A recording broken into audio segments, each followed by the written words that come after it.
Xin chào các bạn, thật vui vì các bạn đã quay trở lại kênh của mình Yuyu Channel. Hôm nay Nguyệt sẽ làm món thịt kho. Để làm món này thì mình còn có thịt ba chỉ 300g. Sau khi rửa sạch rồi thì mình cắt thành từng miếng cho vừa ăn.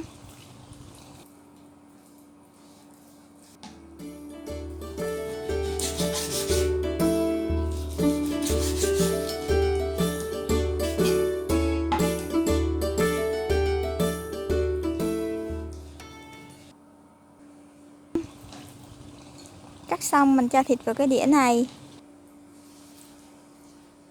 Tiếp theo mình bỏ thịt vào son và ướp thịt.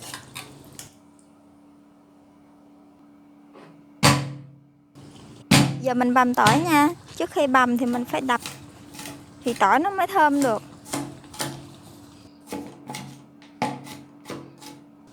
Bằm cho thật nhuyễn rồi cho vào trong thịt luôn.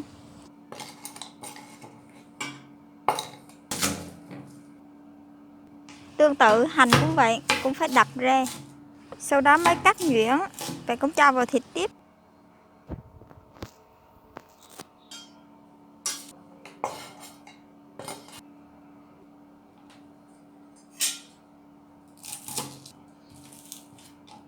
Đầu hành lá cũng làm y chang vậy luôn, cũng đập ra sau rồi đó cắt nhỏ xong rồi cho vào thịt luôn.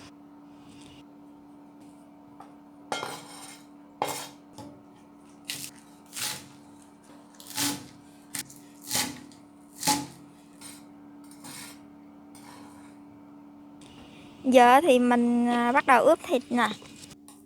Mình cho 1 thìa muối vào nè để cho thịt nó đậm đà nè. Rồi 2 thìa bột ngọt nè, cái này mình dùng Ajinomoto nè. Rồi 3 thìa đường nè.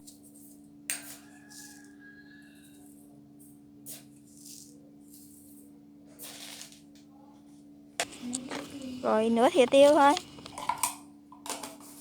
Rồi tiếp tới là cho tiếp 3 muỗng canh nước mắm nè. Nếu bạn nào mà lần đầu tiên ghé kênh á, nhớ đăng ký kênh đó ủng hộ mình nha.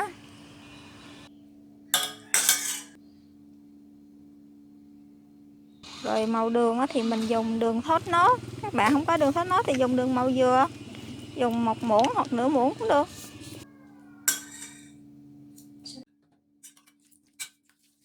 Sau giờ mình trộn cho thật đều á.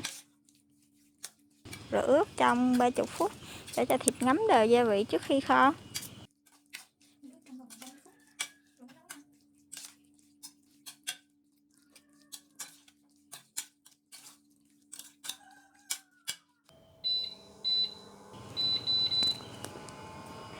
Rồi ướp xong rồi á, thì bây giờ mình bật bếp lên để bắt đầu kho nha.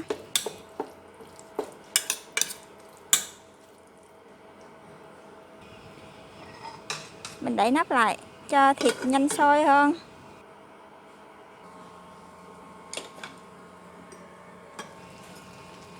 Wow, thật là thơm luôn. Wow, thơm thật luôn á.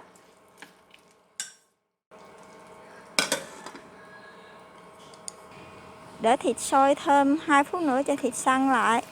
Đảo đều.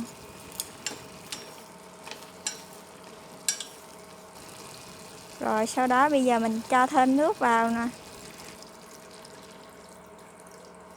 Mình cho sắp mặt thôi. Tiếp tục mình đun tiếp đến khi mà thịt nó cạn bớt nước đi.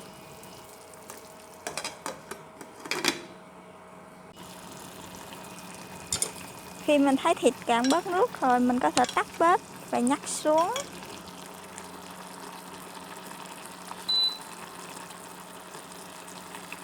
Giờ mình tắt bếp và nhắc ra.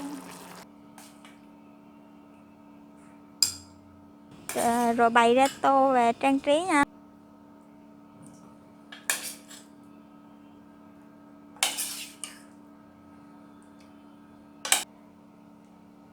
Rắc thêm một ít hành lá lúc đầu mình đã chuẩn bị sẵn á, để món của mình trông đẹp mắt hơn.